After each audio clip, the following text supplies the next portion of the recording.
বাড়িতে যত লোক কুটুম ছিল সবাই চলে গেছে, এখন যে কজন আছে সে কজনের রান্না হচ্ছে। বাবা নিয়ে এসেছিল মাছ, আর এদিকে পিসিমণি রান্না বসিয়ে দিয়েছিল, আর আমি হাতে হাতে যতটুকু পারছিলাম পিসিমণিকে হেল্প করছিলাম।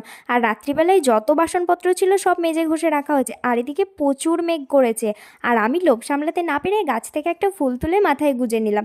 আর এদিকে পিসিমণি বলছিল ভাতটা একটু দেখে নাও, দিয়ে ভাতের মারটা ঝরিয়ে নিতে। আর আমি সেরকম খুব একটা ভালো পারি না, তাই যতটুকু পারলাম করলাম, আর যতটুকু পারিনি সেটা আমার একটা ননদ আমাকে করে দিয়েছিল। তারপরে ভাতের মার ঝরানো হয়ে গেলে আমি একটু ওদিকে গিয়েছিলাম, আর পিসুমণি সমস্ত রান্নাটা করেছিল, আর আমি শুধু মাছের ঝোলটা বানিয়েছিলাম। আর সত্যি কথা বলতে কি জানো তো, শ্বশুরবাড়িতে যতই তুমি ভালো হওয়ার চেষ্টা করো, ভালোভাবে থাকার চেষ্টা করো না কেন, কিছু কিছু মানুষ আছে পিছন থেকে পা টেনে ধরাই তাদের কাজ। তো যাই হোক, তাদের কাজ তো তাদেরকে করতেই হবে, তাই না? আর এদিকে পিসুমণি মাছ ভাজছিল, আর আমি মাছের ঝোলটা বানিয়ে নিয়েছিলাম। আর মেনুতে ছিল মাছের ঝোল, পায়েস, পাঁচ তরকারি আর ডাল। আজকের ভিডিও এখানেই রাখছি, দেখা হচ্ছে নেক্সট একটা ভিডিওতে।